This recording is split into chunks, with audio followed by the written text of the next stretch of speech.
Welcome back to my channel.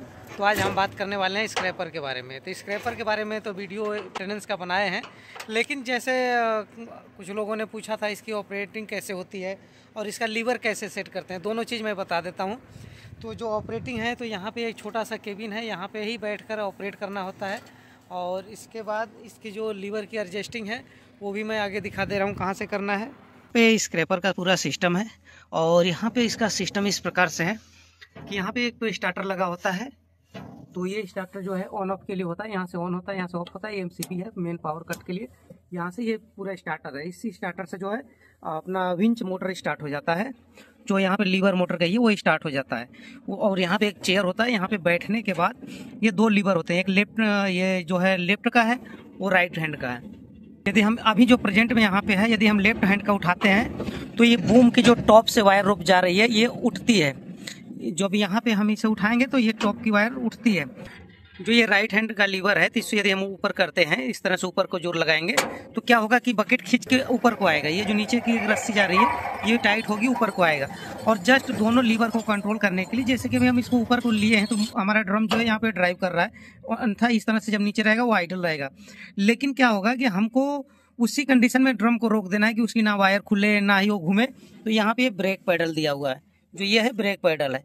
तो इससे हम ड्रम को रोक लेते हैं, यानी ये पूरी बकेट को एक तरह से उसी कंडीशन में रोकने के लिए ब्रेक लग जाता है।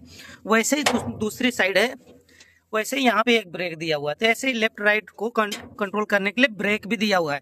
यदि हमने बकेट को ऊपर करके झूला के उसी जगह दोनों साइड का ब्रेक लगा लेंगे तो बकेट वैसी जगह झूला हुआ रहेगा, चाहे लीवर को हम छोड़ दें तो भी।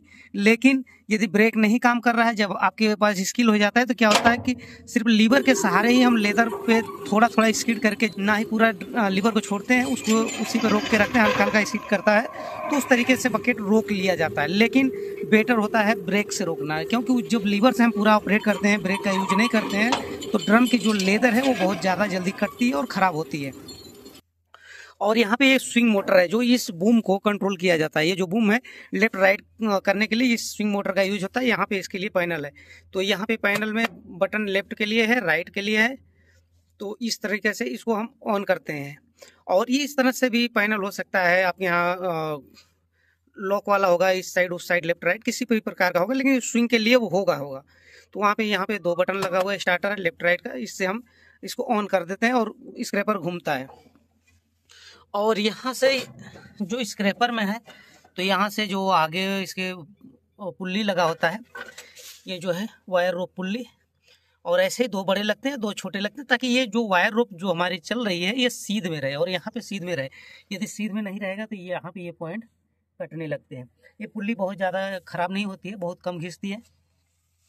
और इसका यही मेंटेनेंस है, जहाँ पे जो रनिंग होगा उसकी ग्रीसिंग होगी। और विंच में बहुत ज़्यादा ग्रीस की ज़रूरत नहीं पड़ती है।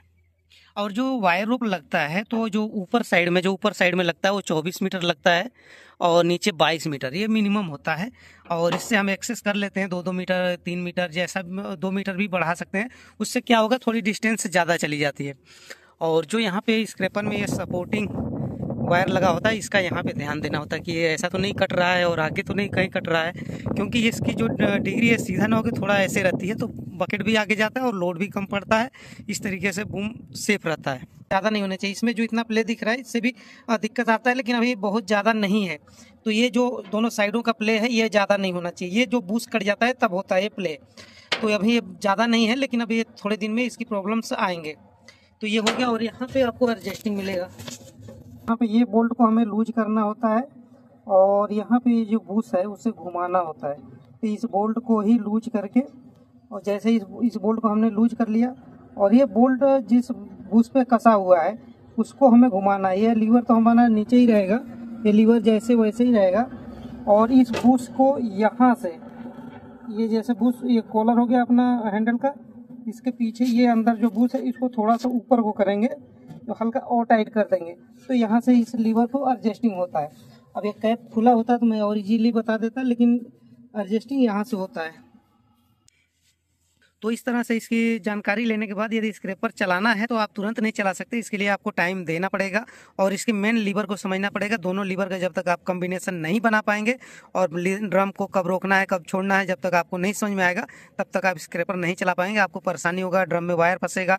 और नए लोगों से क्या करेंगे, जो यहाँ पे चैन व्हील चल रहा है उसमें वायर फंस जाती है तो चैन भी खराब हो जाता है, वायर भी कट जाता है, तो बहुत प्रॉब्लम आता है।